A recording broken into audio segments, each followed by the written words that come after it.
Let's continue to drill down on this. We turn now to a man with over 40 years experience as an investment banker specializing in media and technology. Porter Bibb is managing partner at Mediatech Capital Partners. And of course, experience in publishing really, as well as the first publisher of Rolling Stone. Always like to get that tidbit out there. Porter, thanks so much for joining us. Let me ask you about this sort of soap opera, the drama going on at News Corp, which seems to be more interesting than any of the entertainment franchises they have out there right now. Well, I think first of all, there are two distinct stories that are being played out today. And let's take the first one, the reality show that is the new Shakespearean tragedy of Rupert Murdoch. I would be not surprised if Fox picked this up and made a series out of it, because you've got all of the elements of drama, of backbiting, of fall from grace. It's a really tragic tale, and Mr. Murdoch is not doing much today with his shareholders to ameliorate the situation. He made this statement that he's doing everything he possibly can to clean up the culture that he created and fostered at News Corp. But only last week, his Wall Street Journal European edition falsified circulation figures and favored one advertiser or two over others, to the great disgrace of the publishing business in Europe, and they didn't fire the publisher. So he's not doing a whole lot, and he's got some very serious legal consequences that are about to unfold, both in the UK and the United States. Does he have to? You know, Porter, there have been times in the past when you thought, I can't believe Rupert Murdoch is doing this at News Corp, right. But at the end of the day, he has 40% of the vote here. All he needs is a couple rich friends, and Lord knows he has more than that. So does he have to do anything he doesn't want to do? No, not today or any time. He definitely has a lock grip on the voting, and there's going to be no change in the board, and Rupert is not going to step down from the dual position of chairman and CEO anytime soon.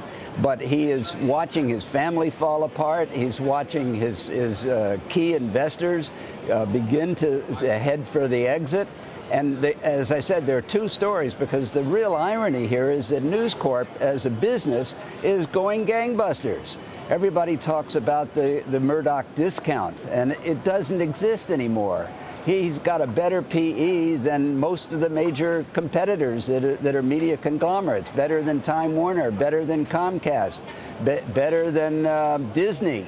Or worse, depending on how you look at it, right? Because if you're a value investor, you don't want to buy into a company with such a high PE. Well, it's got great operating management. It's just got to get over the culture that Rupert has built into that business for a lifetime. Speaking of that culture, Porter, you say Tom Watson is going to reveal new info about Black Ops beyond just the hacking. What do you think we're going to see here? Well, I think it's going to be more surveillance and more collusion with the Scotland Yard people that were bribed, and that's a very serious problem, both in the UK, because there are over 20 executives of News Corp who've already been arrested, and if any of them get convicted, you can expect the U.S. Justice Department to step in with the Foreign Corrupt Practices Act and charge News Corp as a business, and can potentially take away the FCC licenses that News Corp operates in the United States. Will we hear anything from James Murdoch today? Because there is concern that he purged himself in front of the Parliament in the UK, and he could see repercussions from that as well. I don't think you're going to hear a sound from James today. I think he wants to keep the lowest profile possible. He's going to be called back in front of Parliament in about 3 weeks in London. They will sort this out, and he potentially can be charged with perjury, because there are two reliable executives, former executives of News International, who contradict his statements that he made when he and Rupert were testifying in July before Parliament. That could be very, very serious, and it certainly is also going to put his chairmanship of B-Sky-B in jeopardy. That company's board and shareholders meet next month as well, and it's very unlikely that James will continue as chairman of B-Sky-B. I'm pretty sure I follow you, Porter, on Twitter. Is that right? You are on Twitter. I am on Twitter, yes, reluctantly. Right. Thank you very much, Porter Bibb from Mediatech. You can follow him on Twitter. You can see me on Twitter as well. My handle is Matt Miller, or @MattMiller1973.